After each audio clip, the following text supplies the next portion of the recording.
Mirëmbrëma zënat e zotrinj, do të jemi së bashku në edicionin qendror të lajmeve në ekranin e Kanalit 7, ku ndër të tjera do të ndiqni. Edi Rama mbledh ministrat dhe drejtuesit politik pas protestave, u kërkon të zhvillojnë takime në terren me qytetarët dhe t'i përgjigjen çdo shqetësimi të tyre. Berisha pranon kërkesën e protestuesve për kufizimin e mandatit të kryeministrit në 2 të tillë, thotë se Partia Demokratike është gati ta votojë në parlament.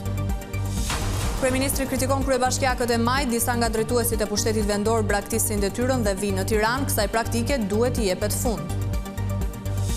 Ilir Meta dhe Monika Kryemadhi përplasen në sallën e gjyqit, dy ish-bashkëshortët e fajsojnë njëri tjetrin për akuzat e ngritura ndaj tyre nga prokuroria.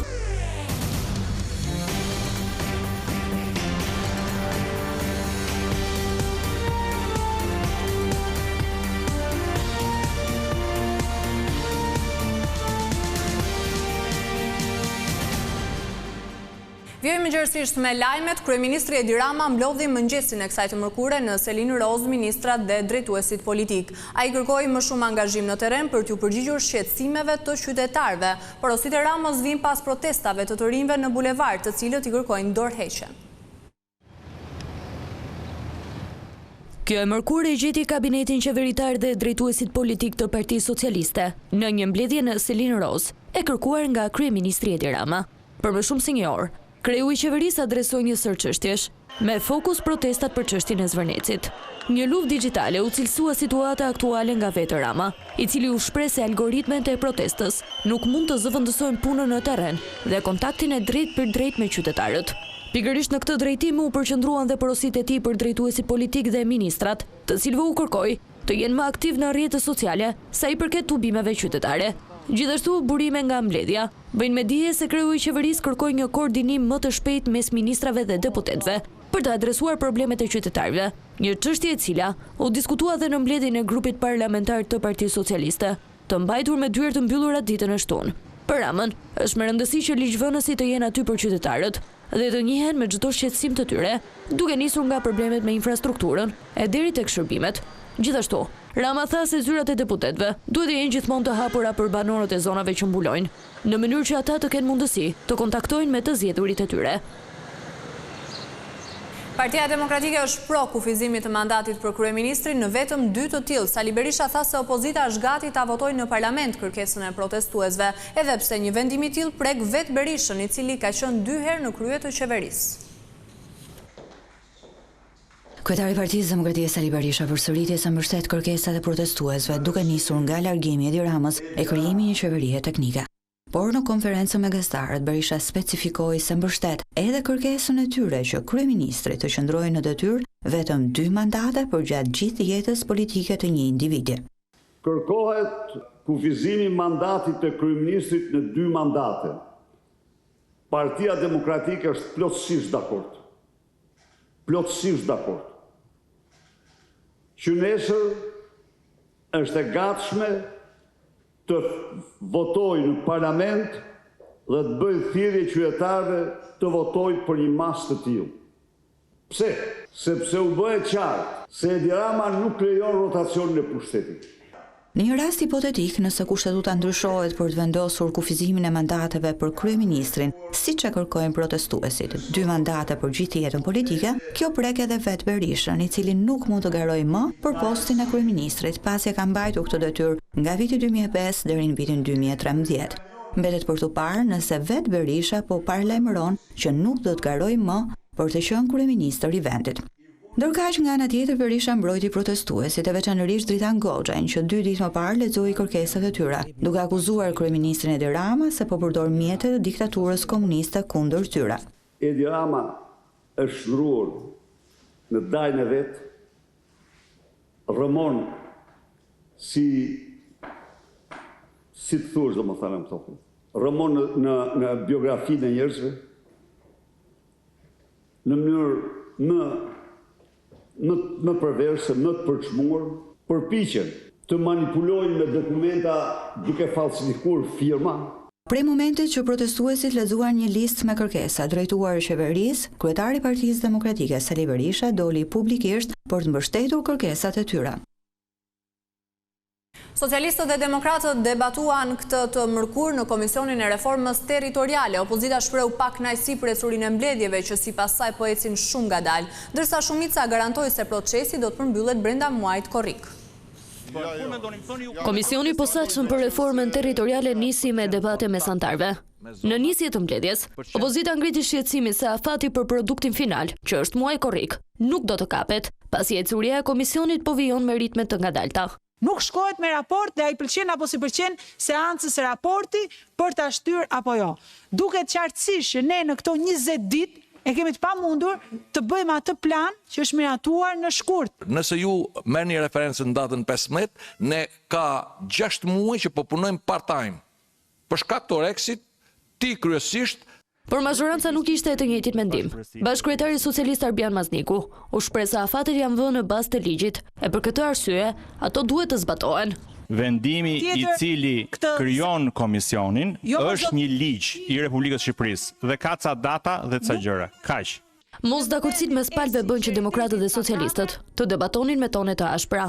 Po pse ti do e vendosësh kush është procedurë? Ri atje si i ftuar. Hesht dhe dëgjoj. Dhe mua nuk kaq, patjetër, hesht sepse fole sa deshe, po them patjetër. Kjo e mërkur solli dëgjesën e fundit me kryebashkiakët në Komisionin për Reformën Territoriale. Ata kërkuan më tepër mbështetje financiare, si dhe shtim të burimeve njerëzore.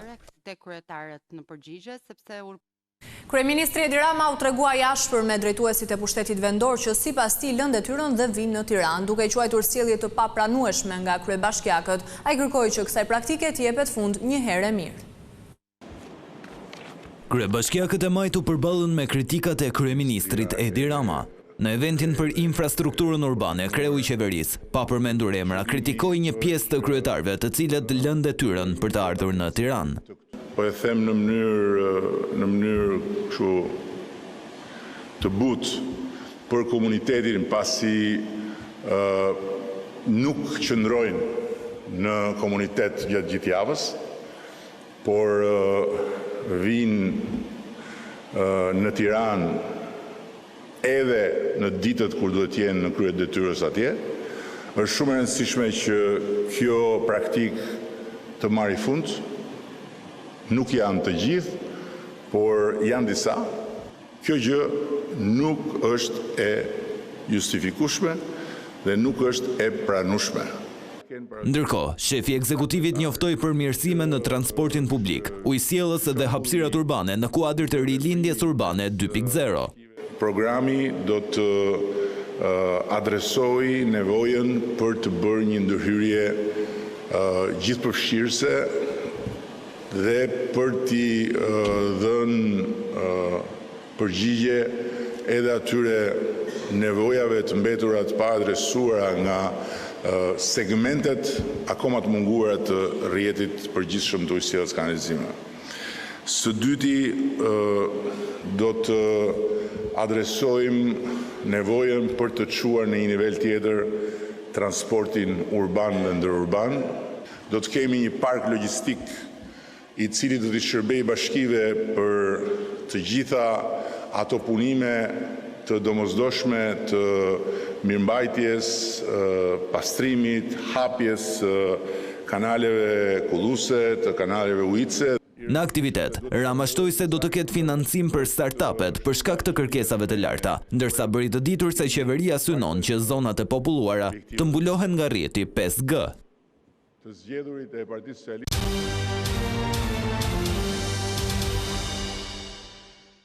Ilir Meta dhe Monika Kryemadhi janë përplasur mes tyre gjatë seancës së kësaj të mërkure. Ata shkëmbyen akuza për lidhjet me personat që sipas tyre kanë ndihmuar prokurorinë e posaçme të ngrej akuzat për korrupsion, shehje të pasurisë dhe pastrim parash.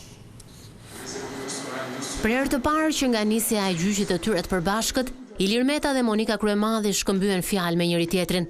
Me nota tensione të forta, ata ju drejtuan njëri tjetrit për akuzat që rëndojnë mbi ta. Ish-presidenti e fajsoni deputeten si përgjegjëse për para burgosjen e tij, ndërsa ky e fundit pretendon se këto janë fjalë të bashkëpunëtorëve të tij për t'i vënë pikërisht përballë njëri tjetrit. Meta përjashton kategorikisht ushtrimin e ndikimit të lishëm apo të palishëm që buronte nga pushteti i tij për secili nga personat për të cilët ai akuzohet, si Adrian Shatkun, Piro Xhixhon apo edhe Monika Kryemadhin. Kjo është histori UDB-je, edhe Adrian Shatku duhet kishte ardhur këtu sa po dëgjoj emrin, se ka ngrënë bukë në shtëpinë time. Adrian Shatku u largua në vitin 1989 e mori UDB-ja, pastaj iku në Amerikë. Kjo është histori UDB-je dhe agjenturash greke. Nuk kam asnjë dieni për veprimet e Monika Kryemadhit, i di vet ajo. Ato historitë e mesazheve i di zonja Kryemadhi. Duke ju referuar deputetit të Partisë së Lirisë, Tedi Blushi, që ndodhej në sallë, Monika Kryemadhi tha se ka qenë pikërisht ai që ka ndikuar Temeta që ai të ketë këtë qëndrim ndaj saj. Boll se nuk është ashtu. Me llafet që të sjell Altin Dumani, thashë theme flet këtu. Mos u merr me llafe grash. Akoma merresh me thashë themet e Tedi Blushit. Kam 4 vjet që e dëgjoj dhe e duroj. Edhe babai im të çohet nga varri. Nuk e duroj dot më. Do të t'i lexoj dhe unë mesazhet ty, të marrësh vesh. Me llafet e këtij rroktari merresh ti. Gjykata e paralajmëroi atë që nëse e përsërit sjelljen, do të largohet nga seanca dhe do të gjobitet. Ndërkohë, këtë të mërkur, mbrojtja paraqiti argumentet kundër akuzave të ngritura nga SPAK. Avokati Ilir Metës pretendon se prokuroria e posaçme është e motivuar politikisht, pasi provat që ata paraqesin në gjykatë janë sjellë në mënyrë të paligjshme. Mes tyre bën pjesë edhe incizimi i ish-ministrit e energjetikës Dritan Prifti, i cili e ka regjistruar Metën me iniciativë personale për çështjen Çezdia dhe jo me vendim gjykate.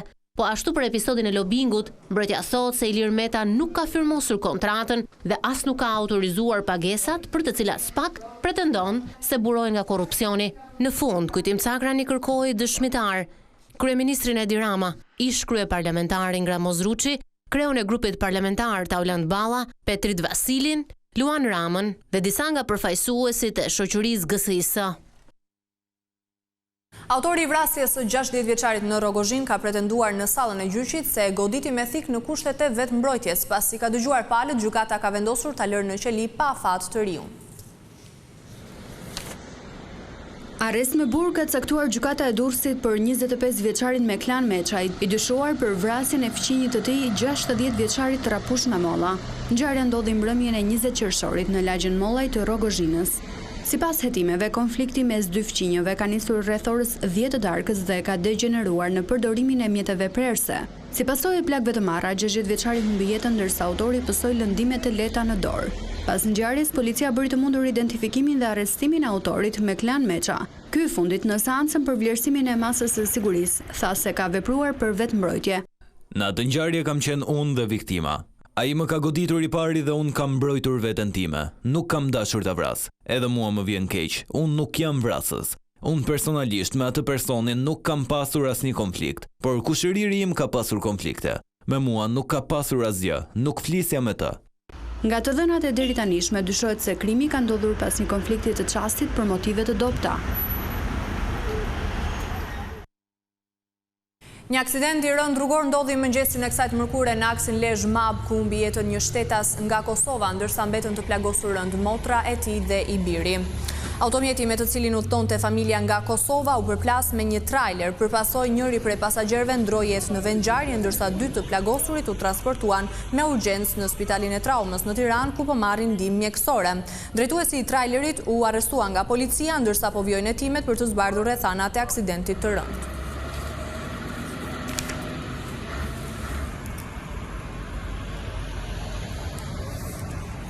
Situata në hyrjet e kantierit aeroportit të Vlorës ka qenë e tensionuar edhe këtë të mërkur. Rojet e sigurisë nuk kanë lejuar punonësit e kompanisë Mapco të Bexhet Pasollit të hyjnë në ambientet e terminalit dhe në zonën e aeroportit për të vijuar punimet.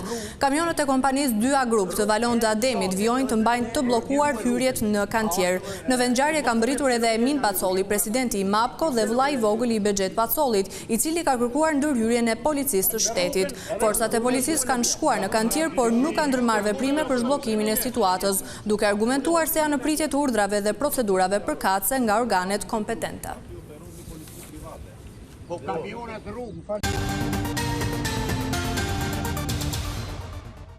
Albin Kurti kërkoi që forcat politike në Kosovë të pranojnë rezultatin e zgjedhjeve të 7 qershorit. Në mbledhjen e qeverisë, ai tha se vullneti i qytetarëve duhet përkthyer në institucione funksionale dhe demokratike.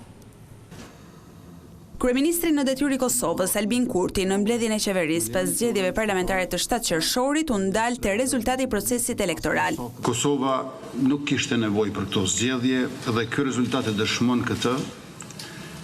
të cilën e kemi thënë e ripërsëritur para se ato të ndodhin. Sido që t'jetë, qytetarët folën sërish qartë. Rezultati duhet të pranohet e të respektohet dhe vullneti i popullit të zbatohet e të përkthehet në institucione funksionale. Kreu i ekzekutivit bëri të ditur se menjëherë pas certifikimit të rezultatit do të nisin konsultimet për formimin e institucioneve të reja. Por sa të certifikohet rezultati i zgjedhjeve, do të nisim punën dhe diskutimet për formimin e institucioneve të reja, konstituimin e legjislaturës së 11 të kuvendit, formimin e qeverisë së re dhe zgjedhjen e presidentit apo presidentes. Në mbledhje, Kurti komentoi edhe arrestimin e 5 ish pjesëtarëve të policisë serbe, të dyshuar për përfshirjen në masakrën e Reçakut. Ai përgëzoi institucionet për veprimet e ndërmarra, por kritikoi mungesën e përpjekjeve për drejtësi gjatë më shumë se 2 dekadave. Dhe këtu kemi përfunduar me lajmet, bashkë mirupafshim.